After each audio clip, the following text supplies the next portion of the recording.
आज आप श्रवण करेंगे गुरुवार व्रत कथा। गुरुवार का यह शुभ दिन श्रद्धा, विश्वास और भक्ति का प्रतीक है। यह दिन विशेष रूप से गुरु की महिमा और उनके आशीर्वाद को समर्पित है। मानता है कि जो व्यक्ति गुरुवार का व्रत विधि विधान से करता है उसके जीवन में सौभाग्य, सुख और समृद्धि की वर्षा होती है। आइए इस पावन व्रत कथा के माध्यम से हम भी गुरु की महिमा का गुणगान करें और अपने जीवन को मंगलमय बनाएं। प्राचीन समय की बात है, एक नगर में एक बड़ा व्यापारी रहता था। वो जहाज़ों में माल लदवा कर दूसरे देशों में वो भेजा करता था। वो जिस प्रकार अधिक धन कमाता था उसी प्रकार जी खोलकर वो दान भी करता था। परंतु उसकी पत्नी अत्यंत कंजूस थी। वो किसी को एक डमरी भी नहीं देने देती थी। एक बार सेठ जब दूसरे देश से व्यापारी करने गया तो पीछे से बृहस्पति देव ने साधु भेष में उनकी पत्नी से भिक्षा मांगने आए। व्यापारी की पत्नी बृहस्पति देव से बोली, हे साधु महाराज, मैं इस दान और पुण्य से तंग आ गई हूँ। आप कोई ऐसा उपाय बताइए जिससे मेरा सारा धन नष्ट हो जाए और मैं आराम से रह सकूं। मैं यह धन लुटाता हुआ नहीं देख सकती। बृहस्पति देव ने कहा, हे देवी, तुम बड़ी विचित्रा हो। संतान और धन से कोई भला दुखी होता है। अगर अधिक धन है तो इसे शुभ कार्य में लगाओ, कुंवारी कन्याओं का विवाह करवाओ, विद्यालय और बाग बगीचा का निर्माण करवाओ। ऐसे पुण्य कार्य करने से तुम्हारा लोक परलोक सार्थक हो सकता है। परंतु साधु की इन बातों से व्यापारी की पत्नी को खुशी नहीं हुई। उसने कहा, मुझे ऐसे धन की आवश्यकता नहीं है जिसे मैं दान दूं। तब बृहस्पति देव बोले, यदि तुम्हारी ऐसी इच्छा है तो तुम एक उपाय करो। 7 बृहस्पतिवार घर को गोबर से लिपना, अपने केशों को पीली मिट्टी से धोना, केशों को धोते समय स्नान करना, व्यापारी से हजामत बनाने को कहना, भोजन में मांस मदिरा खाना, कपड़े अपने घर धोना। ऐसे करने से तुम्हारा सारा धन नष्ट हो जाएगा। इतना कहकर बृहस्पति देव अंतर ध्यान हो गए। व्यापारी की पत्नी ने बृहस्पति देव के कहे अनुसार 7 बृहस्पतिवार वैसा ही करने का निश्चय किया।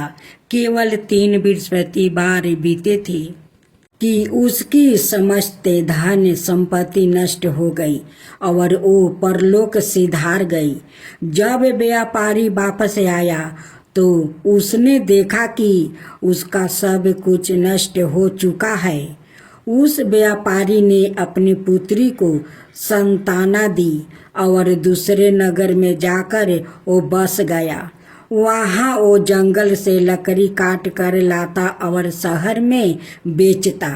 इस तरह वो अपना जीवन व्यतीत करने लगा। एक दिन उसकी पुत्री ने दही खाने की इच्छा प्रकट की, लेकिन व्यापारी के पास दही खरीदने के पैसा नहीं था।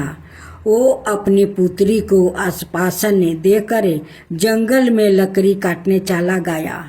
वहाँ एक वृक्ष के नीचे बैठ गया। अपनी पूर्व दशा पर वो विचार कर रोने लगा। उस दिन गुरुवार था। तभी वहाँ बृहस्पति देव साधु के रूप में सेठ के पास आया और बोले, हे मनुष्य, तू इस जंगल में किस चिंता में बैठा है? तब व्यापारी बोला, हे महाराज, आप सब कुछ जानते हैं। इतना कहकर व्यापारी अपनी कहानी सुनाकर और रो पड़ा।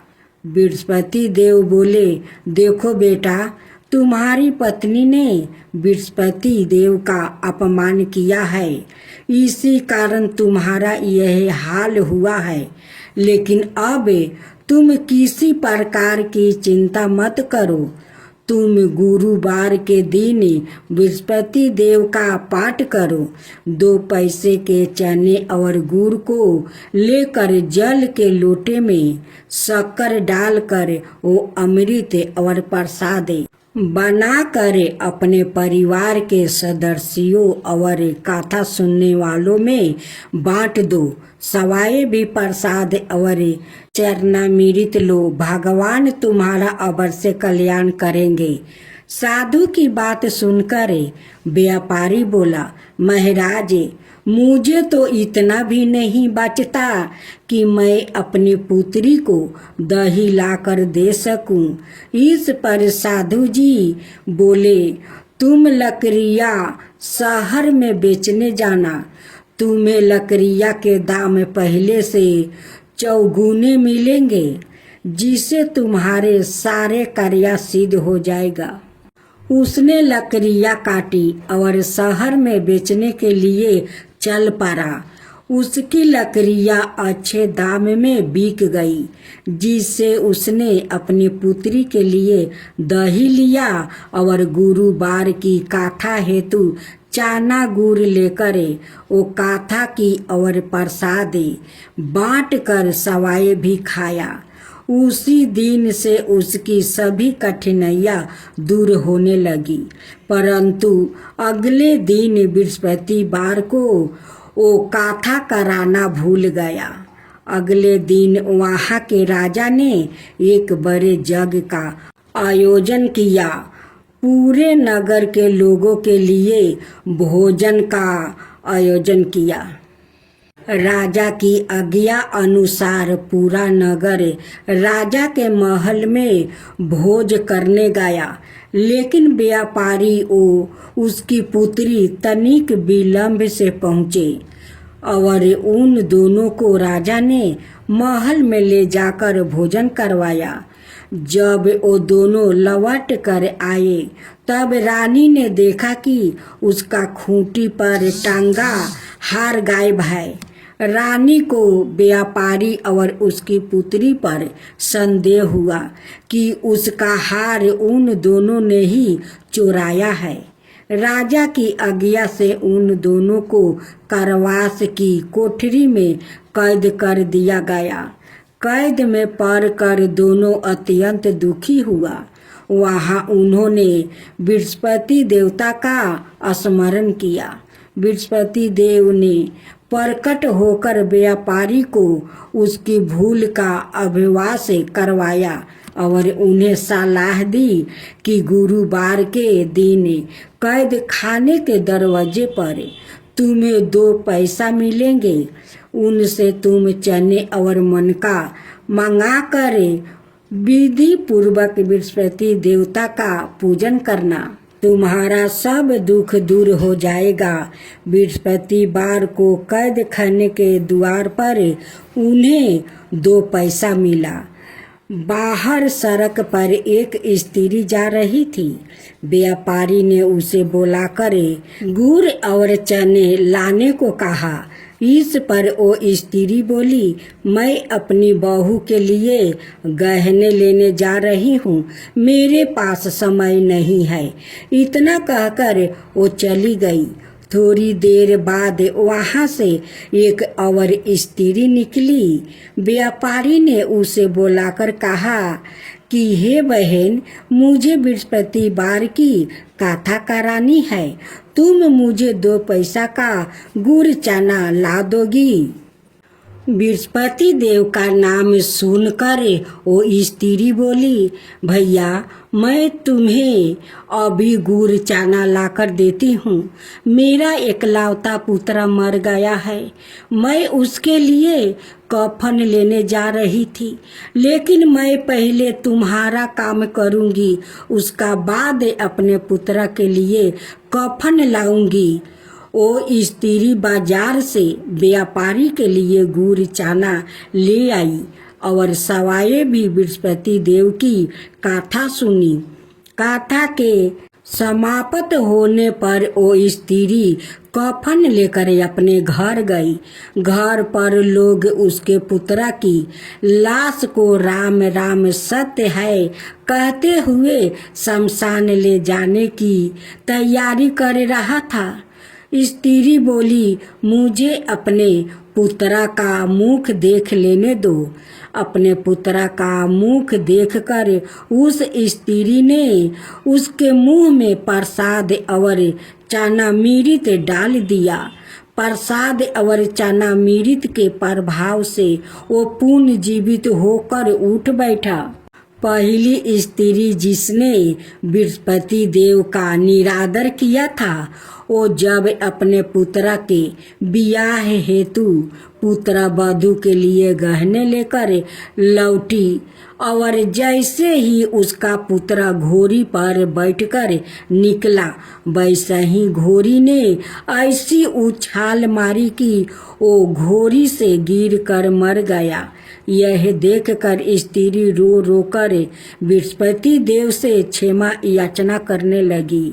उस स्त्री की याचना से बृहस्पति देव साधु भेष में वहां पहुंचकर कहने लगे, देवी, तुम्हें अधिक विलाप करने की आवश्यकता नहीं है। यह बृहस्पति देव का अनादर करने के कारण हुआ है। तुम वापस जाकर मेरे भक्त से क्षमा मांगकर कथा सुनो, तब ही तुम्हारी मनोकामना पूर्ण होगी। जेल में जाकर उस स्त्री ने व्यापारी से माफी मांगी और कथा सुनी। कथा के उपरांत वो प्रसाद और चंदर मृत लेकर अपने घर वापस गई। घर आकर उसने चरणामृत अपने मृतक पुत्र के मुख में डाल दिया। चरणामृत के प्रभाव से उसका पुत्र भी जीवित हो उठा। उसी रात बृहस्पति देव राजा के सपने में आया और बोले, हे राजन, तूने जिस व्यापारी और उसके पुत्री को जेल में कैद कर रखा है, वो बिल्कुल निर्दोष है। तुम्हारी रानी का हार वही खूंटी पर टंगा है। दिन निकला तो राजा रानी ने हार खूंटी पर टांगा हुआ देखा। राजा ने उस व्यापारी और उसकी पुत्री को रिहा कर दिया और उन्हें आधा राज्य देकर उसकी पुत्री का विवाह ऊंचा कुल में करवा कर दहेज में हीरे जवाहरात दिया। देवा चीनी चीनी भोग लगाऊं के दही फल मेवा। ओम जय बृहस्पति देवा, ओम जय बृहस्पति देवा। तुम पुराण पर मतिमा, तुम्हें ही अंतर्यामी। जगत पिता जगदीश्वर, तुम्हें ही सबके स्वामी। ओम जय बृहस्पति देवा, जय बृहस्पति देवा। चरणामृति निज निर्मले, सभी पतके हरता। सकल मनोरथ दायके, कृपा करो भक्तो। ओम जय बृहस्पति देवा, ओम जय बृहस्पति देवा। तन मन धन अर्पण करे, जो जन शरण परे। प्रभु प्रकट तब हो करे, आकर दुआरे खरे। ओम जय बृहस्पति देवा, ओम जय बृहस्पति देवा। दीन दयाल दया निधि भक्तन के हितकारी, पाप दोष सब हरता भाव बंधन हारी। ओम जय विष्णुपति देवा, ओम जय विष्णुपति देवा, सकल मनोरथ दायके सब संशय हरो। विषय विकार मिटाओ संतन सुखिकारी। ओम जय विष्णुपति देवा, जय विष्णुपति देवा। जो कोई आरती तेरी प्रेम सहित गावे, जो कोई आरती तेरी प्रेम सहित गावे, जेठ आनंद आनंद करे सोनी जय पावे। ओम जय विष्णुपति देवा, ओम जय विष्णुपति देवा। सब बोलो विष्णु भगवान की जय, बोलो विष्णुपति भगवान की जय। यह गाथा माता लक्ष्मी की कृपा, धन, समृद्धि और श्रद्धा का महत्व बताती है। सच्चे मन से पूजा करने वाले पर माता सदाई कृपालु रहती है। एक गांव में एक साहूकार रहता था। साहूकार का एक बेटी थी। वह हर रोज पीपल सींचने जाती थी। पीपल के वृक्ष में से लक्ष्मी जी प्रकट होती थी और चली भी जाती। एक दिन लक्ष्मी जी ने साहूकार की बेटी से कही, तू मेरी सहेली बन जा। तब लड़की ने कहा कि मैं अपने पिता से पूछकर कल आऊँगी। साहूकार की बेटी ने घर जाकर अपने पिता को सारी बात कह दिया। तब उसके पिताजी बोले, वो तो माता लक्ष्मी जी है, अपने को और क्या चाहिए, तू लक्ष्मी जी की सहेली बन जा। दूसरे दिन वह लड़की फिर गई। तब लक्ष्मी जी पीपल के पेड़ से वो निकल कर आई और कही, सहेली बन जा। तो लड़की ने कहा, बन जाऊंगी, और दोनों सहेली बन गई। लक्ष्मी जी ने उसको खाने का न्योता दिया। घर आकर लड़की ने माँ बाप को कहा कि मेरी सहेली ने मुझे खाने का न्योता दिया है।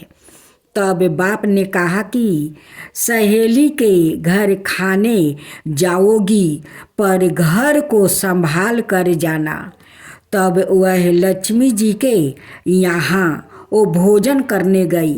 तो लक्ष्मी जी ने उसे साला 2 साला ओढ़ने के लिए दिया, रुपया दिया, सोने की चौकी, सोने की थाली में 36 प्रकार का भोजन करवा दिया।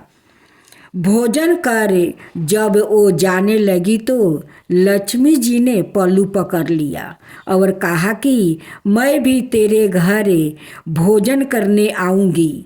तो उसने कहा, आ जाइए।